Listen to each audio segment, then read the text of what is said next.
Hello and welcome back to Ad Gefrin in Northumberland, and in today's episode we're going to be talking about the great halls that were built in this palace.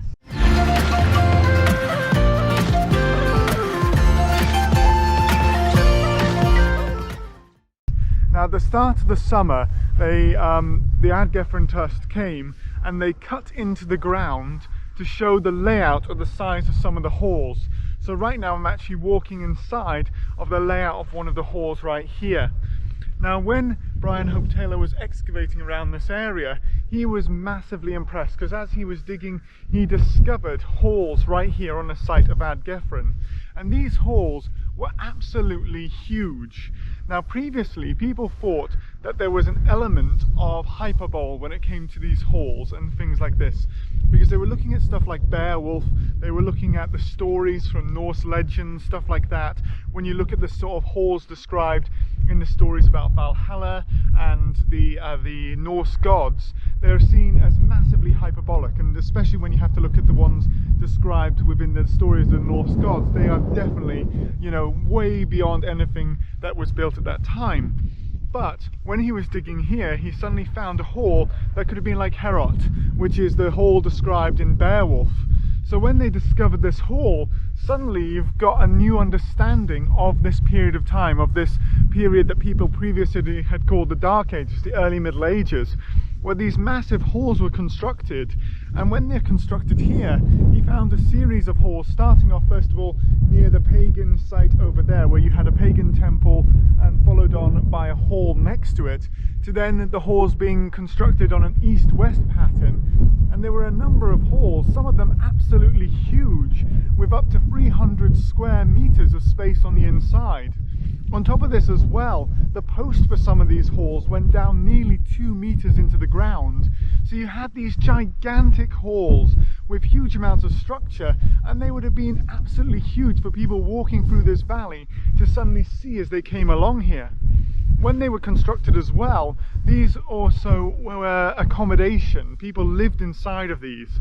But previously, when I did my series on Bamborough, we talked about the Grubenhauser, and I've actually continued to do more reading and stuff like that. And archaeologists almost unanimously now believe the Grubenhauser, the sunken floored buildings, weren't actually accommodation.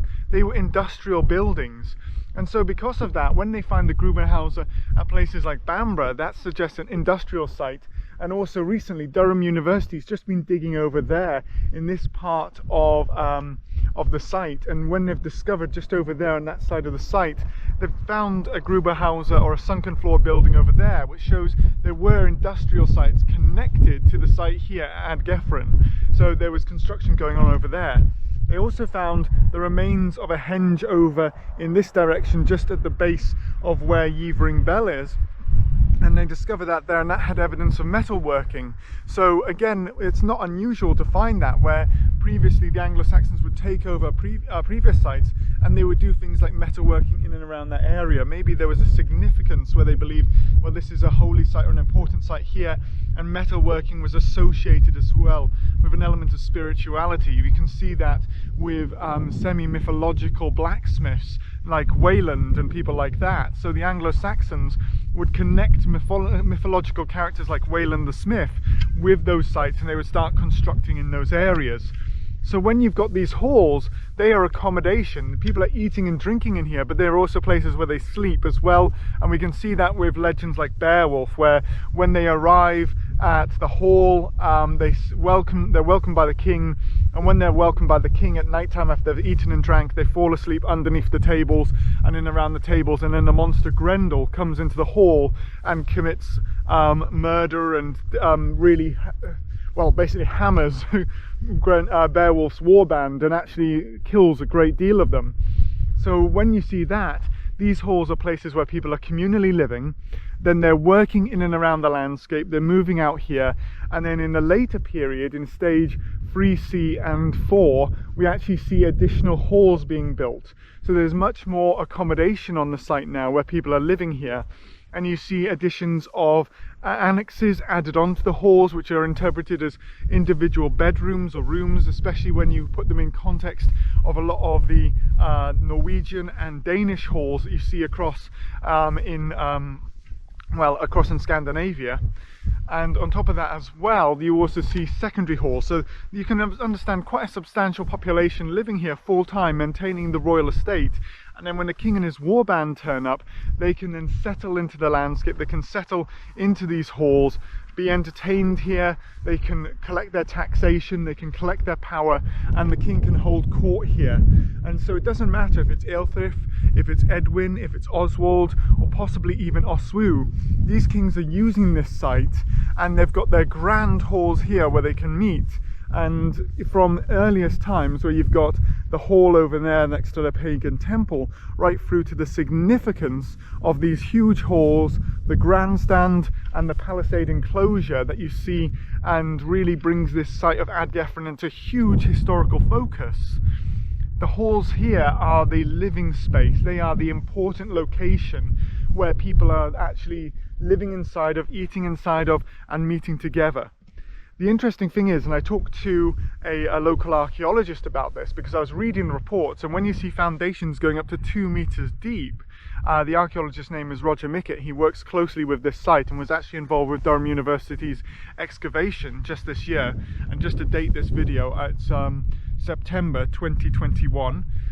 Just so you know, there's been a dig on the site here at Ad Gefrin to get some carbon dates from the site, something that was really lacking from Brian Hope Taylor's excavations here at Ad Gefrin in the 1950s into the 1960s. Unfortunately, he relied entirely on bead, which you'll see in another video as we talk. But when we've got these massive foundations, the amazing thing about them is I was like, well, could there be a second floor inside these buildings? Because they are absolutely huge, 2-meter foundations, massive posts, the size of them as well. Could there actually be a second floor inside? Now, when they've looked at that, the way there's no chimneys. And that means that the smoke has to rise within the building and then slowly percolate through the roof tiles or the thatch to leave the top of the building. And so if you put a second floor in, that second floor would continuously be absolutely full of smoke. And when you have that continuously full of smoke, no person would actually want to comfortably live inside there. So instead, it's presumed that there may have been mezzanines, where there may have been a raised floor at certain points, which would add communal space, add storage space, possibly even like an area where a higher official could sit and maybe have a more private meeting, but definitely not a second floor.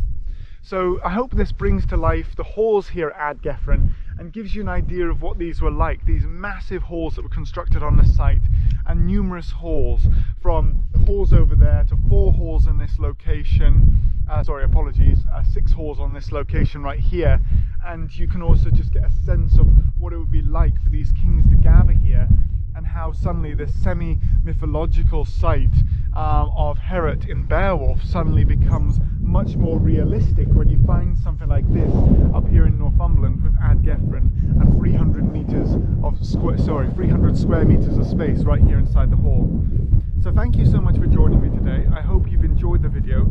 Please do like and subscribe, write a comment below, and I'll try and answer the questions as much as possible.